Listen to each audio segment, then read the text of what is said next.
আমাৰ ৰেচন কাৰ্ডত আমি বিনামূলীয়াকৈ চাউল দিওঁ, কিন্তু ৰেচন কাৰ্ডৰ লগতে বিনামূলীয়াকৈ নহলেও বজাৰৰ পৰা কিছু কম দামত আমি দালি আৰু চেনিও দিব পাৰো নেকি, তাৰ বিষয়েও আমি চিন্তা চৰ্চা কৰি আছো। আমি ভাবিছো যে আমি যদি 4জনীয়া এটা পৰিয়ালক অন্তত 1 কেজি দালিও বজাৰতকৈ যদি 25-30 টকা কম দামত দিব পাৰো, বিনামূলীয়া চাউল আৰু কম দামৰ দালিৰে আমাৰ পৰিয়ালটো যথেষ্ট উপকৃত হ'ব পাৰে।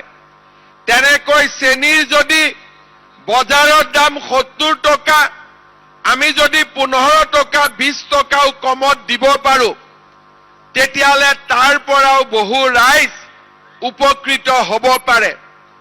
আজিলৈকে অসমত আমি তেনেকুৱা কৰা নাই।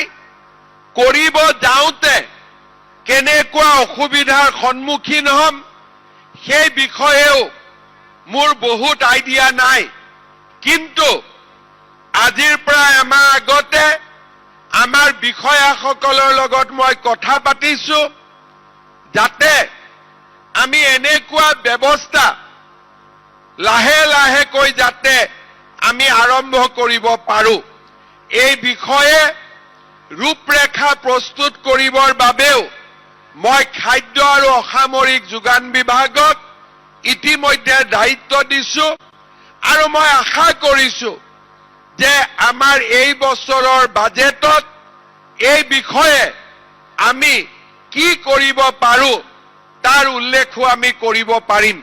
আমাৰ ৰেচন কাৰ্ডত আমি বিনামূলীয়াকৈ চাউল দিওঁ, কিন্তু ৰেচন কাৰ্ডৰ লগতে বিনামূলীয়াকৈ নহলেও বজাৰৰ পৰা কিছু কম দামত আমি দালি আৰু চেনিও দিব পাৰো নেকি, তাৰ বিষয়েও আমি চিন্তা চৰ্চা কৰি আছো।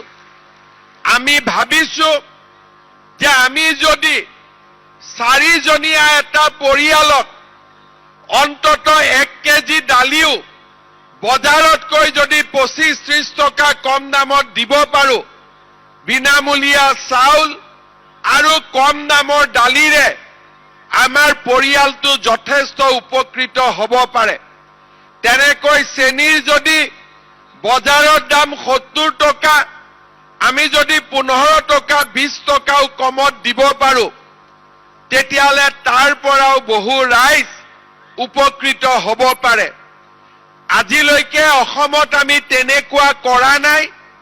কৰিব যাওঁতে কেনেকুৱা অসুবিধাৰ সন্মুখীন হ'ম সেই বিষয়েও মোৰ বহুত আইডিয়া নাই, কিন্তু আজিৰ পৰা এমাহ আগতে আমাৰ বিষয়াসকলৰ লগত মই কথা পাতিছো, যাতে আমি এনেকুৱা ব্যৱস্থা লাহে লাহেকৈ যাতে আমি আৰম্ভ কৰিব পাৰো।